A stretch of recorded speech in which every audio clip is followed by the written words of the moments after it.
A.m. Friday night. Met up with Subaru to head over to Gorman, Hungry Valley to camp out for the night. Hungry Valley State Vehicle Recreational Area is open 24/7 and costs just $10 to stay overnight. You don't need any reservations, just pick a spot.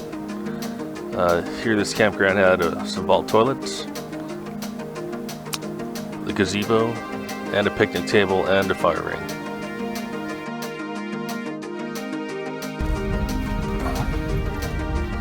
This works. We both camped out in our vehicles, so I guess you could say we're crossover landing.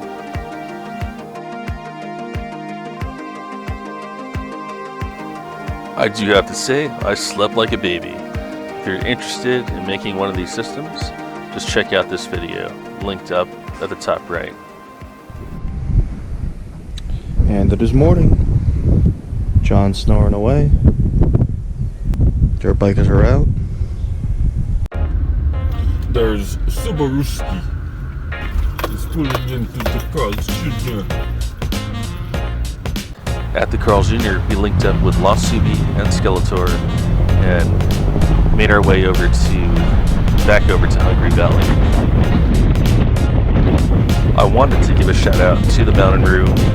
They are a Subaru enthusiast group that focuses on exploring the outdoors and enjoying the outdoors. Here we go, Lost Surfer, Subaru, and Skeletor behind me. Where's Skeletor? Hungry Valley is huge. It's 19,000 acres and more than 130 miles of scenic trails. The trails are marked with difficulty by vehicle category. So you have your dirt bikes, you have your ATVs, and then you have your highway vehicles. Highway vehicles are they're typically meant to be like a Jeep, a Subaru, something smaller, but not so much a full-size truck.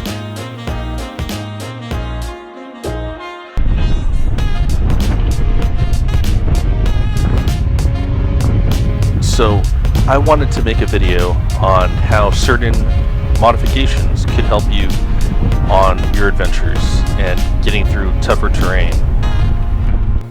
For people that have been watching my channel, you all know that I have a pretty much stock Subaru Forester. I have all-terrain tires. My tires are slightly taller, which gives me about 0.37 inches of extra ground clearance. So now I have 9 inches. And I have triple primitive skid plates. Here is LostSubie. He has a 2-inch front, 2.5-inch rear, LP Adventure lift kit with Sparkotera wheels on Hankook Dynapro ATMs with custom rear-mounted spare tire.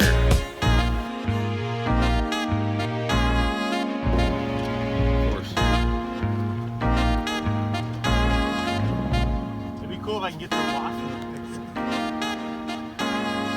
And here we go.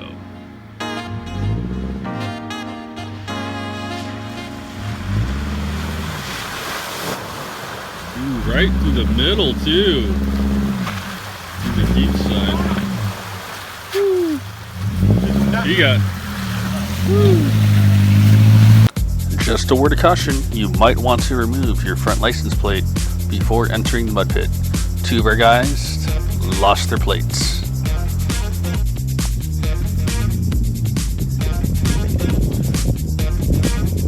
Here it goes.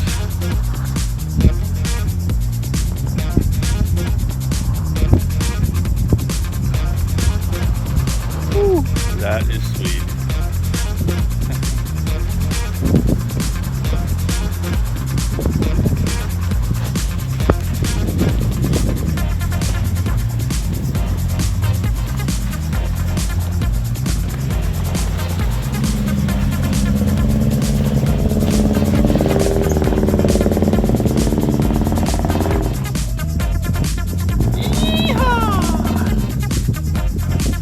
Yeah, you do. You have the same horsepower as LostSubie.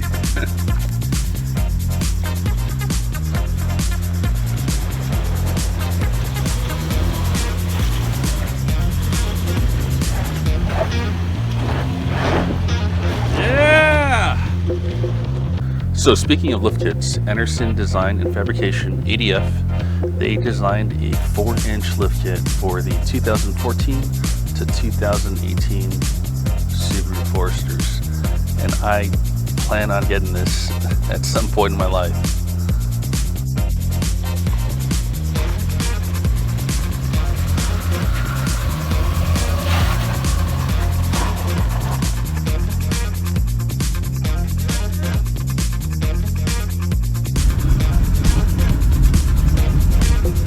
Alright, fun.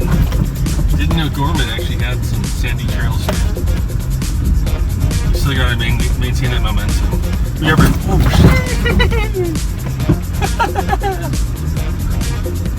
oh, whoopie doos.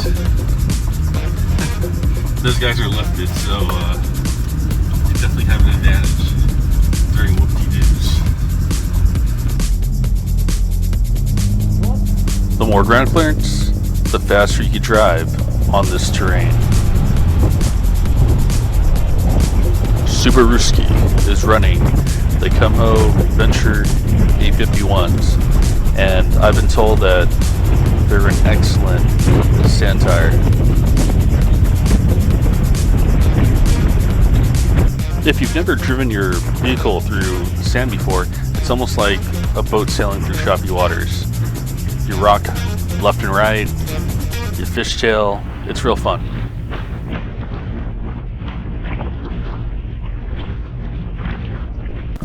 There are many scenic trails in the Hungry Valley. Lots of them have sweeping mountain views.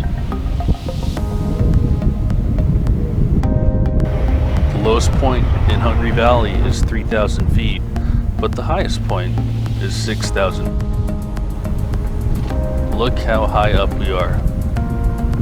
Simply spectacular. One at a time. All right.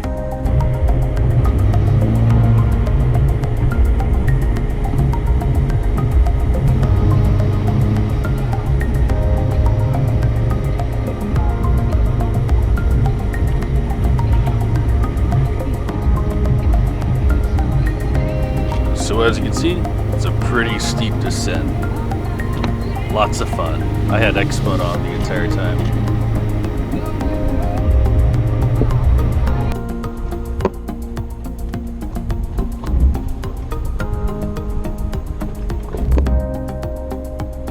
That grinding sound was X mode doing its magic.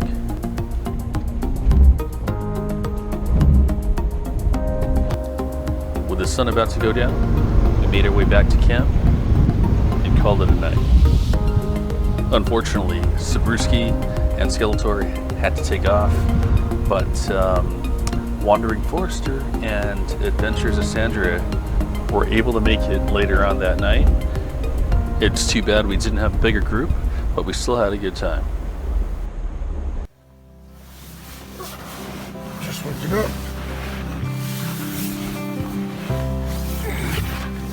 Let's see what we got here.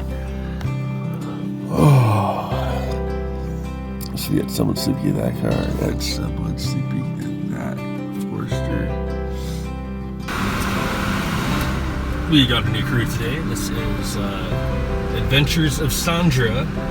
That's her Instagram. And over here we have the Wandering Forester.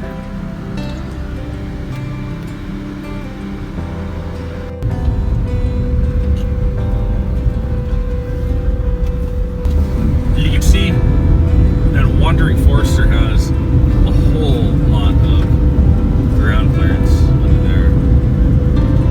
That's pretty impressive.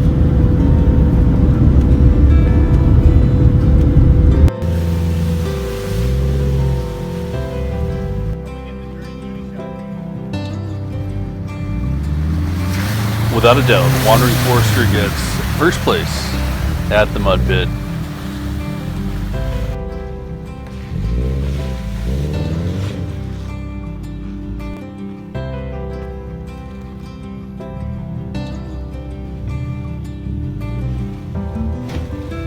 You got it.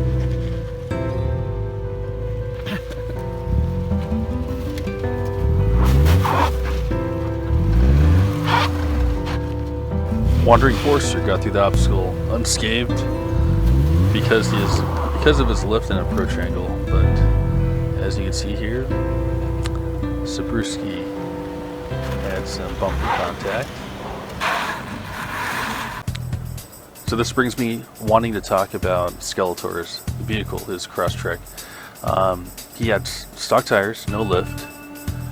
He had a custom-made skid plate. But the main thing is he had a cut front bumper, and it just shows how capable your vehicle could become if you cut your front bumper so that your tires could run over anything just as tall as that opening. Unfortunately, I don't have any videos of Skeletor going over any obstacles. Last but not least, we have the Adventures of Sandra. She has a SH Forester. This is the Forester that went from 2008 to 2014. This third generation Forester has a 25-degree approach angle. That's 2 degrees better than the 4th generation Forester.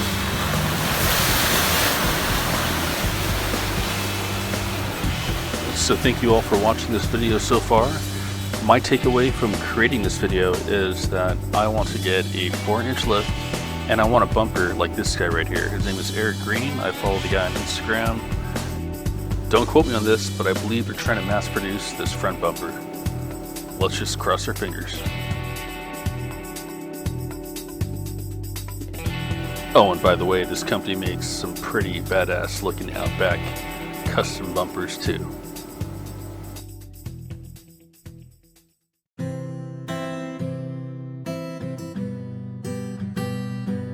We will be doing an extreme test on these X-Pull traction boards. We're going to actually use them as a bridge. One bridging, it's recommended that you take 2, stack them on top of each other, and then drive over. So only having 1 per wheel was a really extreme test. You're on. Hey, I got over. Oh, but on my left side, you heard those pops. Off the ground. And that was my fault. I drilled 4 holes into that board because I use those holes to mount these boards on top of my roof. Thanks for watching, everybody. I really appreciate it. Till next time, have fun on those adventures.